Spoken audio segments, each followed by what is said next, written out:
Base Case Season 2, Episode 35, Habit 7, Part 3. More Covey, more Habit 7, more sharpening the saw. You can't advance as a player if you're not sharp. And you can't be effective as a player if your saw is not sharp. You know that feeling when you're rested and things are being taken care of, including yourself. You're sharper. It feels better. Some people, including myself, at one time chalked it up to randomness, biorhythms, just having a good day. And it is random if you don't prepare for that sharpening. You will have good days. You'll have good time periods when things are going right. But look, as you've heard, a broken clock tells the right time twice a day. I mean, like I say to my students, everybody's right sometimes. In the last episodes on Habit 7, I talked about the physical and mental dimensions, how my mind has to be sharp, and I make it sharp by design. I do things that make it sharper. And my physical body has to be sharp. And again, made sharp by design, right? I do things. And everybody's different. How you sharpen your mind and your body, everybody's got their own thing. You know, I sharpen my mind by reading, for example, about creative people and their processes. People like Brian De Palma or Philip Roth. Roth wrote in his studio. He stood up the entire time. 8-9 hours a day, standing there over an old typewriter. I'm not sure if he'd gone to a computer. On the other hand, John Cheever could write anywhere in his house and wasn't bothered by distractions. Reading about other creative people and how they work sharpens me. Sharpening the physical being, exercise and stretching, I like that. It does sharpen me. But this episode is about the spiritual dimension, the third concept that Covey explains. And I like the way he explains it. Quote, it's your core, your center, your commitment to your value system. It's a private area of life and supremely important one. Yours and mine is different and similar to other people's. Prayerful meditation, I'm with Covey on this. Walking into a museum or exhibit of photographs, I like that. It feels good afterwards. When I do that, when I go to a museum and walk around and look at things, and they're usually quiet, something's taking. I don't have to analyze paintings and drawings and sculptures. I'm just looking. Another one's nature, just being outside. Man, I think everybody needs this one. You don't even have to walk around in it. Sitting on the patio or stairs or wherever you can relax and listen and smell and feel the wind and sun. But this isn't done enough. I do it between lessons and rehearsals. I'm talking about 5 minutes of outside time.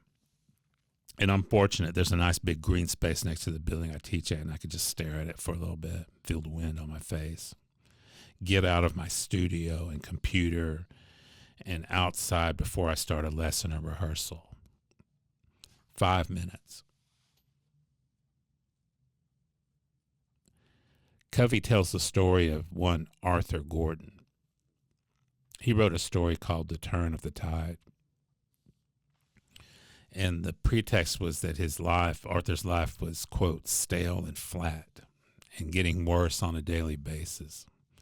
And so much so that he went to the physician and the doctor told him to go back to a place where he was happiest as a child. No devices. And he gave him 4 prescriptions and folded them up and told him to open one every 3 hours. So Arthur goes out to the ocean side and opens the first prescription. I guess the ocean was where he felt happy as a child. And the prescription was just 2 words. It said, listen carefully. And Arthur thought, listen carefully for 3 hours?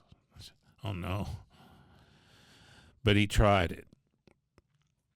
And things came back to him. And important things he had learned in his life, and he started feeling a peace coming over him. And after 3 hours, he's opened the second prescription and said, try reaching back. And he thought, reach back to what? The past, good times, times you learned things, people that taught you stuff and helped you. He's feeling better. After 3 hours of that, the third prescription, examine your motives. Examine your motives. This made him defensive like it would a lot of people. But after thinking about it, it occurred to him that if his motives were wrong, nothing can be right. Quote. It hit him. If you're serving others, you do the job well. If you're only concerned with serving yourself, it's flawed. It's never going to be right. And then the last prescription, this was my favorite one, it was write your worries in the sand. So he took a stick and he wrote them. He walked them off. And he knew the tide would wash them away like they always do. What does this have to do with bass players? Let's look at it. Take some time for yourself. I don't know if you have 12 hours like Arthur Gordon, but you might. But take some time with no devices, no basses, no music, and force yourself to think about things. 3 hours will likely get you there. You'll run out of your worries and get to things you've learned about life and yourself. That second prescription, this is important, reaching back. What made you want to be a bass player in the first place? I think about that more and more all the time because it centers me. But it gets lost. The longer you do it, you forgot why exactly you started wanting to be a bass player. It's the same thing that makes me wanting to be a teacher and help people. I forget all that sometimes, and I get caught up in the day-to-day hassles of it and forget to enjoy my time with my students or making music. You must take some time to find out why you became a bass player. What started that? What happened before you were a bass player? I think about that a lot too. Those few years I wasn't a bass player. Number 3, examine your motives. Why are you playing bass now? Are you playing the kind of bass that made you want to start wanting to be a bass player? And I'm talking about the kind of music. Are your motives different than when you started? It's possible. Bass players are helpful people. We serve other musicians.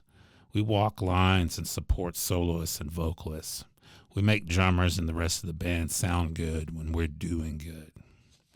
Sometimes with little or no recognition. You've got to get used to that. That's okay too. I like it. I like that part of it. I like it that a sturdy bass player holds it down. And that last prescription, what are you worried about? Write it out. You're worried you want to advance as a player. You're worried about keeping your current job as a bass player. You're worried about maybe never getting a job as a bass player. Worrying won't help, but recognizing the worry will. I journal almost daily, and I put my worries into words. And almost immediately, some of them seem ridiculous. But even more so, I look back on a journal entry 6 months earlier, a year earlier, 2 years earlier, and I cringe. Some of it's the stuff I worry about. I can't even remember what happened. It was time wasted on something that didn't happen when I could have been enjoying myself, thinking about being a bass player, getting better at being a bass player, helping other bass players. This spiritual renewal takes some time. But like that man with the saw, you've got to stop and do it. If you have questions, email me at phil@basscase.co. I'll talk to you soon.